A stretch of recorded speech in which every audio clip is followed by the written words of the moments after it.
नमस्कार दोस्तों, स्वागत है आपका इंजीनियर बाबा जी में।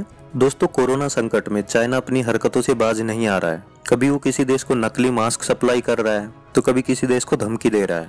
लेकिन दोस्तों, इस महामारी के आड़ में जहां चीन साउथ चाइना सी और हिंद महासागर में अपने कदम को मजबूत करने में लगा है, जहां उसका भारत, ताइवान, वियतनाम जैसे देश हालांकि पूरा विरोध कर रहे हैं और इन्हें अमेरिका से भी पूरा समर्थन मिल रहा है, लेकिन दोस्तों अब चाइना एक कदम आगे बढ़ते हुए तिब्बत के रीजन में भी अपनी पकड़ को मजबूत करने में लगा है। और इसके लिए चाइना भारी भरकम और बड़े हथियारों की तैनाती तिब्बत के अंदर कर रहा है। और तिब्बत में हथियारों की तैनाती का मतलब सीधे भारत को चुनौती देना है। चलिए दोस्तों, वीडियो को जल्दी से शुरू कर लेते हैं और मैं डिटेल से आपको सारी बातें बताने वाला हूँ और ये भी बताने वाला हूँ कि कौन कौन से नए हथियार चाइना तिब्बत के रीजन में डिप्लॉय कर रहा है और भारत को उनसे क्या खतरा है। लेकिन उससे पहले दोस्तों, मेरी आपसे छोटी सी रिक्वेस्ट है कि अगर आपने चैनल को सब्सक्राइब नहीं किया है तो सब्सक्राइब जरूर कर लें, ताकि आप आने वाली और भी वीडियोज को मिस ना कर पाए।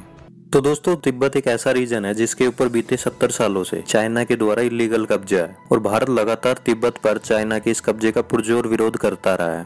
दरअसल दोस्तों, हाल ही में चाइना में एक मीडिया रिपोर्ट्स में बताया गया है कि चाइनीज आर्मी को PLC 181 नामक 155 मिलीमीटर के ट्रक माउंटेड हार्बिजरों का भारी मात्रा में सप्लाई मिलना शुरू हो गया है। इसके अलावा दोस्तों, चाइनीज मिलिट्री रिपोर्ट में यह भी बताया गया है कि इन ट्रक माउंटेड हार्बिजरों की डिलीवरी पीपल लिबरेशन आर्मी, जो कि वहाँ की आर्मी है, उसकी ईस्टर्न कमांड में होगी। जबकि दोस्तों, अगर हम PLC 181 नामक 155 मिलीमीटर ट्रक माउंटेड हार्बिजरों का रियल इतिहास देखें तो पता चलता है कि 2017 में इन हथियारों को सबसे पहले तिब्बत में डिप्लॉय किया गया था। और ये वही समय था जब भारत और चाइना के बीच में डोकलाम के क्षेत्र को लेकर एक तरीके से लड़ाई की स्थिति बनी हुई थी। इसके अलावा दोस्तों, पिछले साल चाइना ग्लोबल में ही इन हथियारों को लेकर एक लेख पब्लिश किया गया था, जहाँ पर बताया गया था कि इन हथियारों की रेंज करीबन 50 किलोमीटर है और ये चाइनीज आर्मी के तिब्बत जैसे पहाड़ी रीजन में लड़ाई की क्षमता काफी ज्यादा बढ़ाएंगे, जहां पर कि भारी हथियारों को डिप्लॉय करना या ऑपरेट करना काफी ज्यादा मुश्किल होता है। दोस्तों, PLC 181 एक ऐसा हथियार है जिसे चाइना की तरफ से दावा किया जा रहा है कि ये एक आधुनिकतम और एडवांस हथियार है जो लेजर गाइडेड और सैटेलाइट गाइडेड गोलों को भी दाग सकता है। इसके अलावा इन हथियारों को लेकर कुछ ऐसी खबरें भी सामने आ रही कि जिसको लेकर भारत को अभी से ही सतर्क हो जाना चाहिए और सोच विचार करना चाहिए। दोस्तों, इन हथियारों को जल्द से जल्द डिप्लॉय करने और जल्द से जल्द फायर करने के लिए बनाया गया है, साथ ही माउंट टेरेन और खराब से खराब जगह में भी ऑपरेट करने के लिए डिजाइन किया गया है। तो दोस्तों, इन सब से आप समझ सकते हैं कि चाइना की तरफ से इन आर्टिलरियों को, इन हथियारों को खास करके तिब्बतियन रीजन में ही ऑपरेट करने के लिए डिजाइन और डेवलप किया गया है। और दोस्तों, इसके काउंटर में भारत को अभी से ही खुद का सिस्टम डेवलप करना चाहिए। हालांकि दोस्तों, भारत अमेरिका से भी कई ऐसे ही बड़े हथियार खरीद रहा है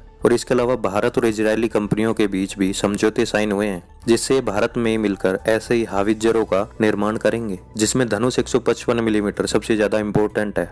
तो दोस्तों, आप लोगों को क्या लगता है कि चाइना द्वारा तिब्बत रीजन में जिस तरीके से अपने हथियारों का डिप्लॉयमेंट किया जा रहा है, ये भारत के लिए कितना ज्यादा खतरनाक हो सकता है और भारत को इसका काउंटर करने के लिए क्या करना चाहिए? कमेंट करके जरूर बताएं। साथ ही ऐसे ही फॉरेन पॉलिसी से रिलेटेड वीडियोस को देखने के लिए चैनल को सब्सक्राइब जरूर कर लें। वीडियो देखने के लिए धन्यवाद। Thanks for watching, keep support.